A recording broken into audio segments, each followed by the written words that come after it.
आप सभी का स्वागत है इस बुलेटिन में। मैं हूं आपके साथ शालिनी राणा। शुरुआत करेंगे बुलेटिन की। उत्तर प्रदेश राज्य औद्यानिकी निर्यात प्रोत्साहन बोर्ड की द्वितीय बैठक उद्यान मंत्री दिनेश प्रताप सिंह की अध्यक्षता में संपन्न हुई। औद्यानिकी फसलों और उनके निर्यात को बढ़ावा देने के लिए बोर्ड का किया गया गठन। क्लाइमेट जोन के अनुसार भी बागबानों की फसलों को दिया जा रहा है बढ़ावा। अपर मुख्य सचिव उद्यान खाद्य प्रसंस्करण एवं रेशम श्री BL मीणा भी वही उद्यान मंत्री दिनेश सिंह का कहना है कि किसानों की आय को दोगुना कैसे किया जाए और साथ ही साथ औद्योगिकरण कृषि को बढ़ावा देने के लिए बैठक की गई। साथ ही वहां पर पत्रकारों से वार्ता के दौरान उन्होंने SIR की गणना के अनुक्रम में BLO की मौत पर ये वक्तव्य दिया कि सरकार का प्रयास रहता है कि किसी भी सरकारी कार्य में कोई जनहानि ना हो और अगर होती है तो निश्चित रूप से उसके प्रति संवेदना व्यक्त करते हुए परिवार को सांत्वना प्रदान की जाए।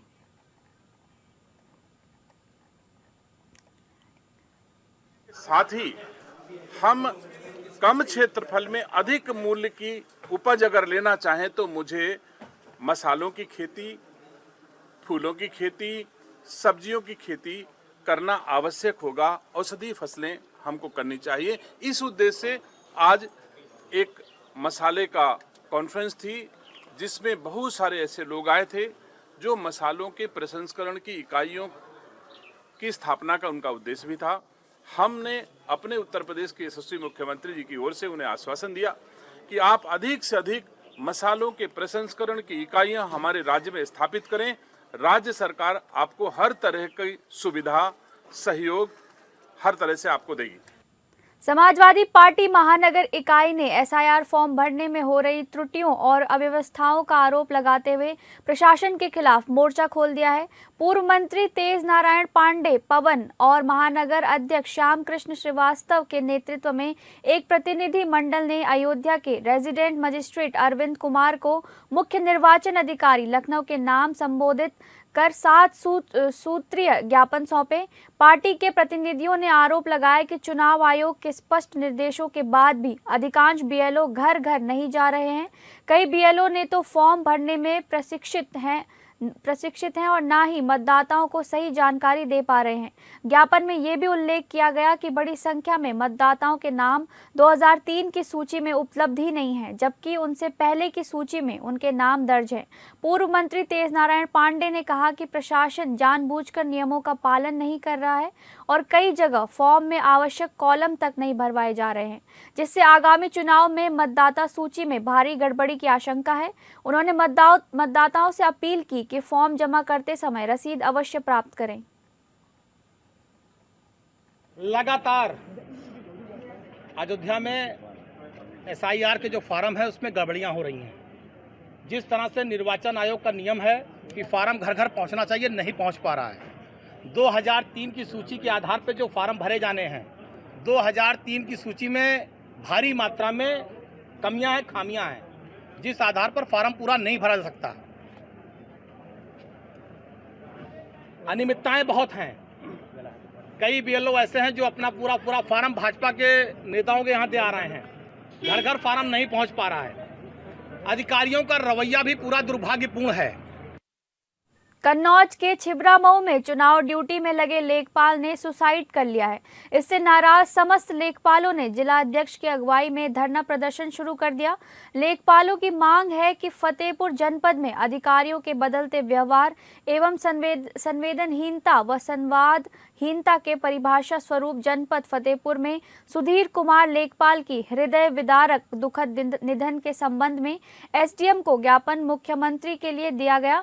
लेखपालों ने बताया कि फतेहपुर जनपद में कार्यरत लेखपाल सुधीर कुमार की शादी 26 नवंबर 2025 को थी। वो छुट्टी के लिए अधिकारियों से लगातार निवेदन कर रहा था, किंतु तहसील अधिकारियों द्वारा छुट्टी नहीं दी जा रही थी। शादी की व्यवस्था के कारण 22 नवंबर को सुधीर लेखपाल SIR की बैठक में उपस्थित न होने के कारण ERO संजय कुमार सक्सेना द्वारा निलंबित करवा दिया गया था।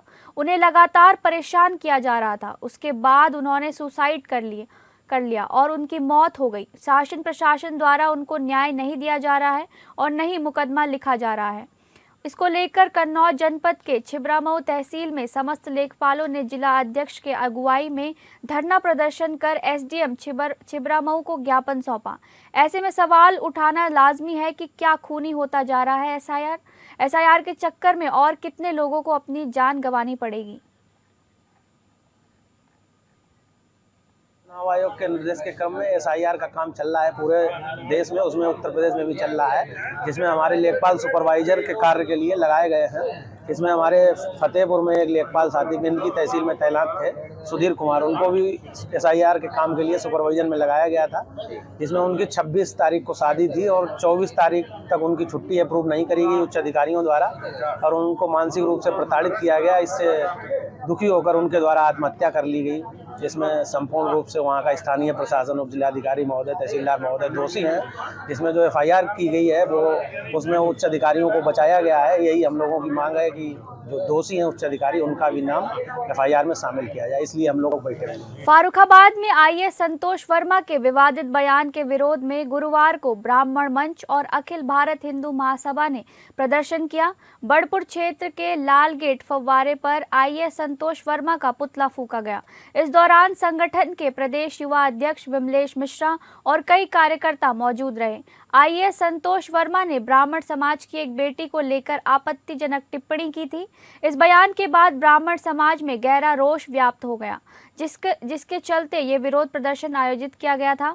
युवा प्रदेश अध्यक्ष विमलेश मिश्रा ने आईएएस संतोष वर्मा के खिलाफ कड़ी कार्यवाही की मांग की है। उन्होंने संतोष वर्मा को तत्काल प्रभाव से बर्खास्त करने की मांग उठाई है। इतना बड़ा आयोजन किया गया, मैं सभी यहाँ उपस्थित सभी अपने भाइयों को बहुत बहुत धन्यवाद देता हूँ। माननीय डीएम साहब को भी मैं धन्यवाद देता हूँ। किस चीज़ को लेकर ज्ञापन दिया गया था, क्या मांग की? मध्य प्रदेश में आईएएस संतोष वर्मा जी जो है, उन्होंने ब्राह्मणों की बेटियों के लिए कहा है कि हमारे साथ जो है उनके संबंध बनाए जाए, तब हमारा आरक्षण खत्म हो। ऐसे धूर्त व्यक्ति को जीने का अधिकार नहीं है। यूपी के हमीरपुर जिले में अखिल भारतीय ब्राह्मण एकता परिषद ने संतोष वर्मा आईएएस द्वारा ब्राह्मण कन्याओं के बारे में आमयार्दित टिप्पणी के विरोध में नारेबाजी करते हुए जमकर प्रदर्शन किया और नारेबाजी करते हुए अभद्र टिप्पणी करने वाले संतोष वर्मा के ऊपर सख्त कार्रवाई करने की बात कही। इस दौरान सैकड़ों लोग नारेबाजी करते हुए कलेक्ट्रेट ज्ञापन देने पहुंचे।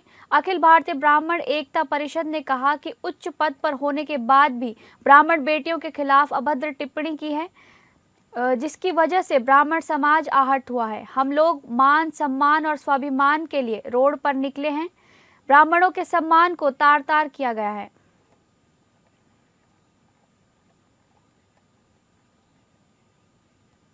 संतोष वर्मा हैं आईएएस पद पे, उन्होंने अपने पद की गरिमा न रखते हुए एक पढ़े लिखे इतने उच्च पद पे होने के बाद भी उन्होंने ब्राह्मण बेटियों के खिलाफ जो अभद्र टिप्पणी दी है, उसकी वजह से हम सब लोग बहुत आहत हुए हैं।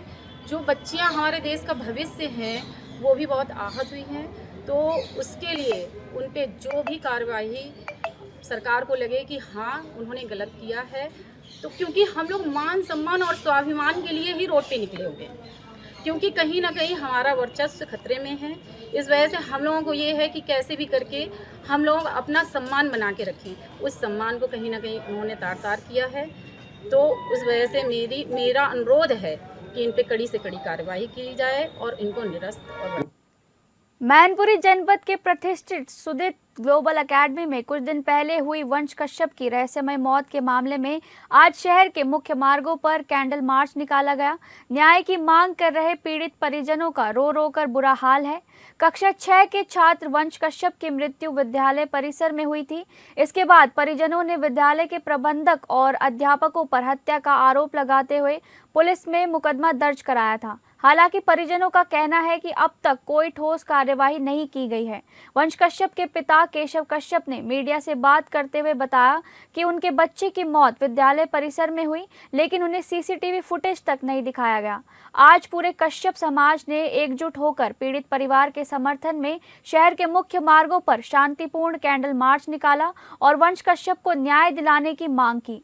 परिजनों का आरोप है कि पुलिस द्वारा एफआईआर दर्ज करने के बावजूद कार्यवाही में देरी हो रही है, जिससे उनके मन में निराशा और आक्रोश है।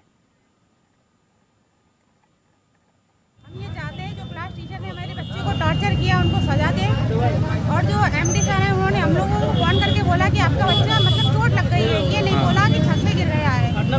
जब मेरे हस्बैंड हॉस्पिटल पहुंचे, पाठक हॉस्पिटल, उसकी कंडीशन इतनी क्रिटिकल थी कि वो मतलब परेशान बहुत हो गए।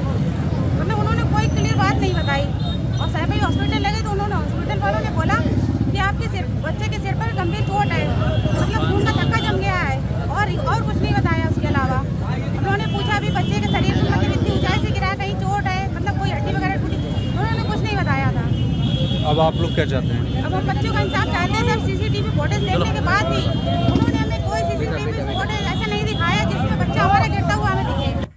प्रयागराज के धूमनगंज थाने के प्रभारी और अधिवक्ताओं की नोकझोंक का वीडियो सोशल मीडिया पर तेजी से वायरल हो रहा है, जिसमें बृहस्पतिवार दोपहर एक मामले में कार्यवाही न होने से नाराज होकर थाने पर पहुंचे वकीलों पर थाना प्रभारी राजेश उपाध्याय भड़क उठे। कोई कार्यवाही न होने पर अधिवक्तागण जीटी रोड जाम कर धरना पर बैठ गए। पुलिस अधिकारी जब पहुंचे तो उन्होंने आक्रोशित अधिवक्ताओं की नाराजगी देखते हुए थाना प्रभारी को छुट्टी पर भेज दिया। साथ ही 3 पुलिस अधिकारियों की जांच समिति गठित कर दी। इस टीम में एक एडीसीपी और 2 एसपी शामिल हैं। उधर नाराज अधिवक्ता थाना प्रभारी के निलंबन की मांग कर रहे हैं।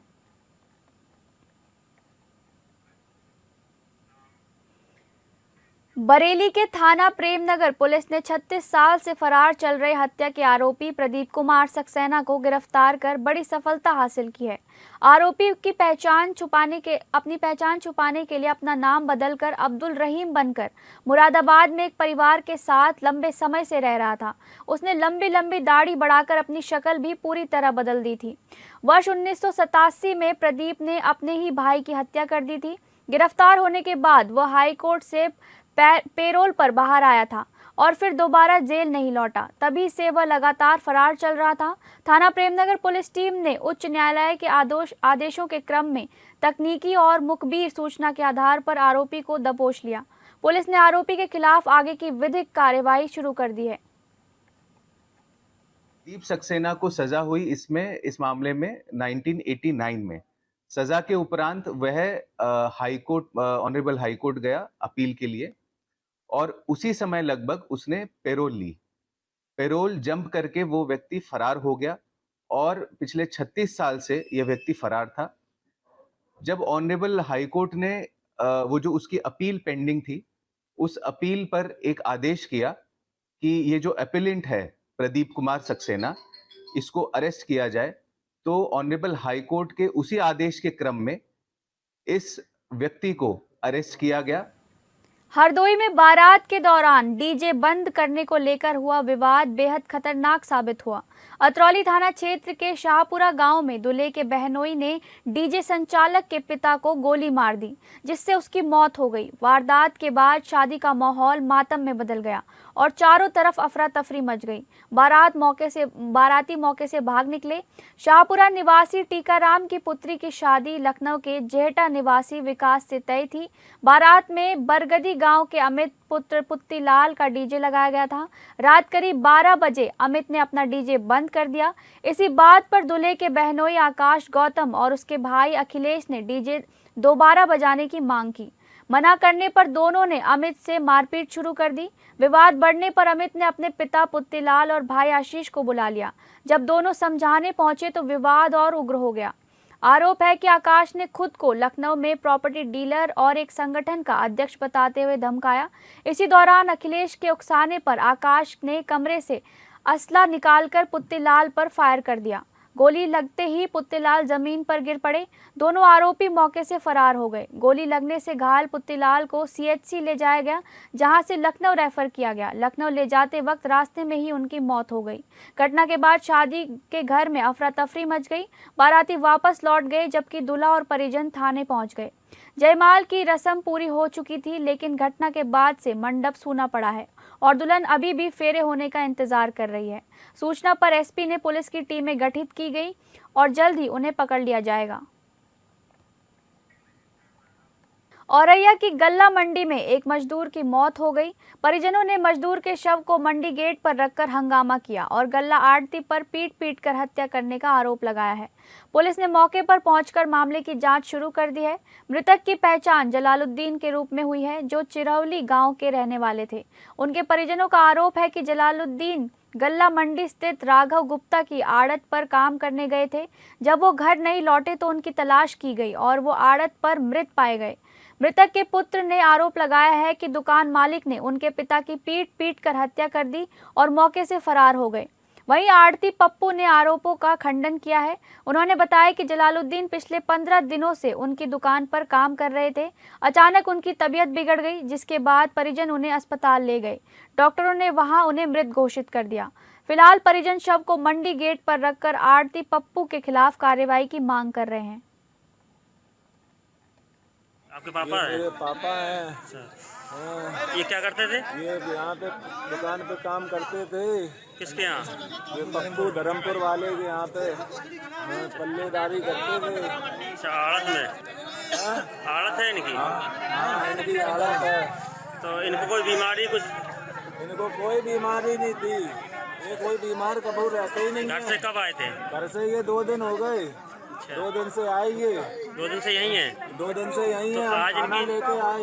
आज इनकी तबीयत बिगड़ी है तो कोई सूचना यहाँ से आपको दी गई थी? कोई सूचना नहीं दी। कुछ जब नहीं? पे बिल्कुल नहीं। जब अलस्त हो गए तब अमरोहा गजरौला नेशनल हाईवे किनारे स्थित बीकानेर वाला पर बॉलीवुड एक्टर प्रदीप नागर ने अपने नए सॉन्ग लव यू मेरी सासू की प्रमोशन के लिए प्रेस कॉन्फ्रेंस की। इस दौरान उन्होंने गाने की शूटिंग, कॉन्सेप्ट और ऑडियंस से मिले जबरदस्त रिस्पांस पर बात की। बता दें कि बॉलीवुड एक्टर प्रदीप नागर के साथ इस सॉन्ग में मशहूर डांसर और अभिनेत्री सपना चौधरी भी नजर आई हैं, जिनकी मौजूदगी ने गाने की लोकप्रियता में और तेजी जोड़ी है। पारिवारिक तड़के और मनोरंजन से भरा ये गाना दर्शकों को खूब पसंद आ रहा है। रिलीज के महज 9 दिन में ही सॉन्ग ने 4 मिलियन व्यूज का आंकड़ा पार कर सोशल मीडिया पर धमाल मचा दिया है। प्रदीप नागर ने कहा कि दर्शकों का प्यार ही उनकी सबसे बड़ी ताकत है और आने वाले समय में वे इसी तरह नए और बेहतरीन प्रोजेक्ट लेकर दर्शकों के बीच आएंगे। इस दौरान बॉलीवुड स्टार प्रदीप नागर, राजेश भाटी, सुरजीत सिंह सिरोही, संजय धूम, सरताज चौधरी, अकरम उस्मानी, डायरेक्टर नागेंद्र चौधरी आदि फिल्म सितारे मौजूद रहे।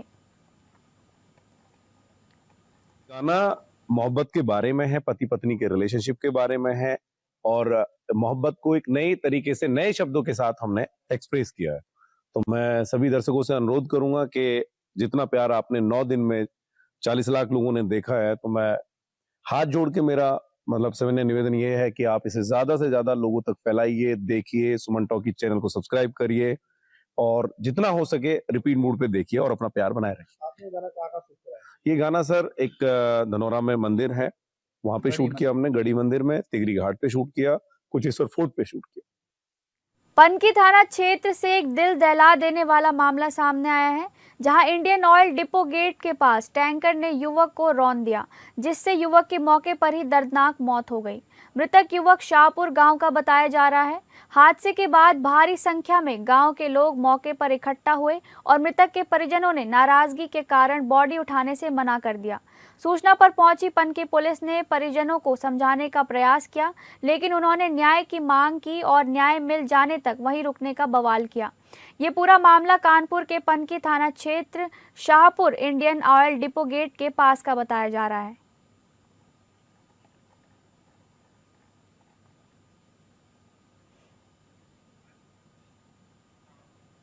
दो पक्षों में जमकर चली गोली और लाठी डंडे।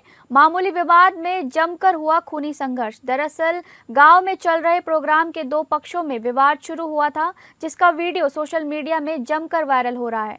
बताया जा रहा है कि 2 दिन पूर्व भी घर में घुसकर मारपीट हुई थी। पुलिस ने मामूली धाराओं में मुकदमा दर्ज कर लिया है। विवाद के बाद पुलिस की मामूली कार्रवाई से बेखौफ दोनों पक्षों में हुआ था बवाल। मारपीट और गोली चलने से महिला सहित आधा दर्जन से अधिक लोग घायल बताए जा रहे हैं। सभी घायलों को इलाज के लिए CHC कबरई में भर्ती कराया गया है। कबरई थाना क्षेत्र के महेवा गांव का ये पूरा मामला बताया जा रहा है। खबर श्रावस्ती से है, जहां जमीनी विवाद में चचेरे भाइयों ने बहनों को लाठी डंडों से जमकर पीट दिया, जिसका वीडियो सोशल मीडिया पर जमकर वायरल हो रहा है। पूरी घटना गिलौला थाना क्षेत्र कोलाभार मजगामा के रंकी पूर्वा की बताई जा रही है, जहां भाइयों ने चचेरी बहन पर हमला कर दिया और उनकी बेरहमी से पिटाई कर दी, जिसके बाद पीड़िता ने गिलौला थाने में तहरीर दर्ज कराई, जिस पर गिलौला थाने में हल्की धाराओं में मामला हुआ दर्ज। बताया जा रहा है कि मां के निधन और पिता के नेत्रहीन होने के बाद उसका कोई नहीं है। पिता ने अपनी जमीन बेटियों के नाम कर दी थी। इसी बात पर विवाद शुरू हुआ था। बताया जा रहा है कि संबंधित जमीन पहले से ही न्यायालय में विचाराधीन और स्टे आदेश पर लागू है। पिटाई का वीडियो सोशल मीडिया पर तेजी से वायरल हो रहा है, जिस वजह से न्याय की मांग तेज हो गई है। गंभीर आरोप ये है कि पुलिस से सांठ-गांठ कर भाइयों ने बहनों पर भी फर्जी मुकदमा दर्ज कराया है। परेशान बहनों ने SP से मिलकर न्याय व सुरक्षा की गुहार लगाई है।